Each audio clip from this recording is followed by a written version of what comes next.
story of the series, taking place immediately after the second movie ended, but swapping out the apartment building for a big old boat. With the Tristana Medeiros story being continued, that means the return of Angela Vidal, which I'm very grateful for. The newlyweds were nice and all, and no doubt Clara was a badass with that chainsaw, but Angela Vidal is someone we know and love, who was our guiding force and narrator for that first terrifying movie. Even if parts of this film feel a little well-trodden and cliche, having her around as the main character again makes up for its weaknesses. As with the rest of this series, Rec 4 gets mighty bloody, and since we'll see heads exploding and monkeys frying, I went ahead and got a sponsor so I could leave all that uncensored. The Ridge wallet is a light, sleek industrial wallet that won't weigh you down as you're running away from demon zombies. It's slim but efficient, able to hold up to a dozen cards with additional room for cash. And if style is your concern, well, you can get it in over 30 colors, including the one I snagged, burnt titanium. Get 10% off a Ridge wallet and free shipping by going to ridge.com/DMJ and use the promo code DMJ, you know, for Dead Meat James. That's ridge.com/DMJ, promo code DMJ for 10% off and free worldwide shipping and returns.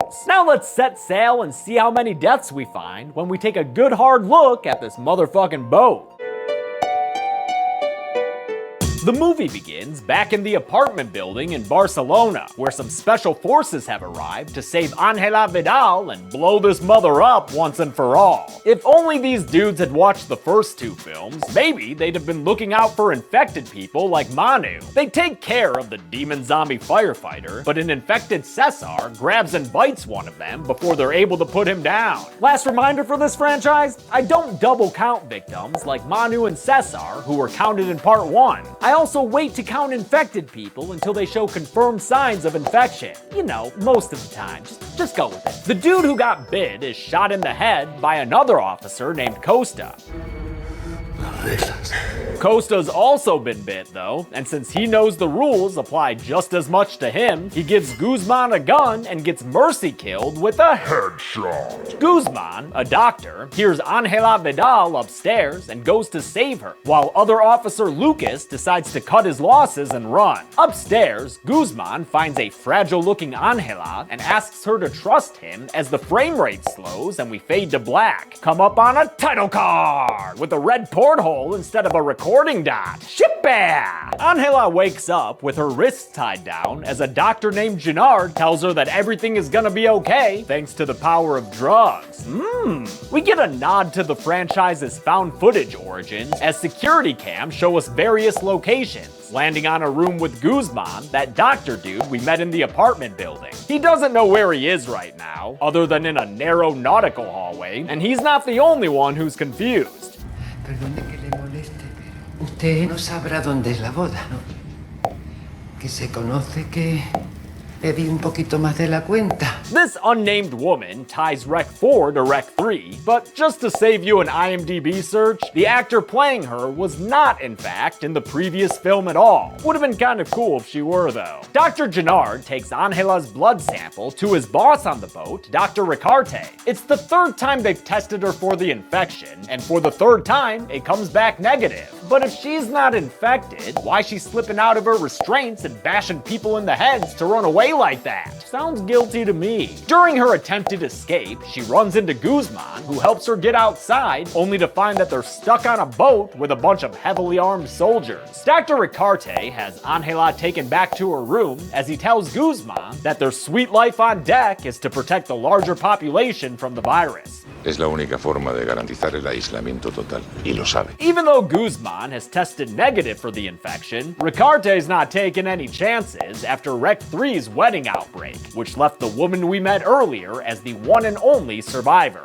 As the ship sails along, Guzman meets the people keeping it afloat, Captain Ortega, who's sailing his last trip before retirement, and Bridge Officer Goro, who's got 2 fewer arms than I'd expect. Both of them are annoyed that Ricarte and his soldiers keep overloading the ship's power with their super secret medical lab. There's also radio operator Nick, who's got great taste in t-shirts, but that doesn't excuse the way he be spying on Angela through the security cams. He says he's a huge fan of hers. Quiero decir que Igual podría presentármelo. Yeah, probably not though, dude. Rounding out the crew are Jessu, who works down in the engines, and the ship's chef, Edwin. Edwin keeps everyone on the ship fed, including that unnamed wedding lady and Guzman's partner, Lucas, who's also aboard. High five for friend reunion.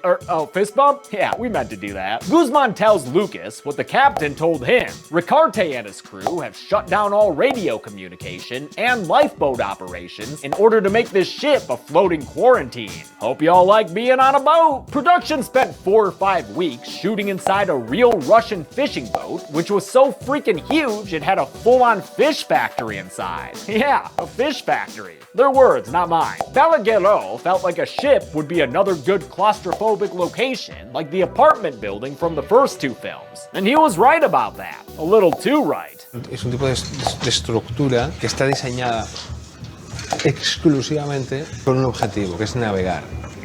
Y eso muchas veces no es compatible con el diseño que pide algo para rodar. Crew members like Pablo Rosso, cinematographer of all 4 Rec films, had a hard time working in the cramped spaces of the ship. So after about a month of shooting on location, they moved to a set where they rebuilt parts of the ship's interior for convenience. Then again, they probably could have shot this thing anywhere and Pablo Rosso would have done it. Y los quiero como a las 4 Recs como si fueran mis hijas. Entonces ha sido realmente un privilegio y una suerte poder estar desde el principio hasta el final en esta aventura.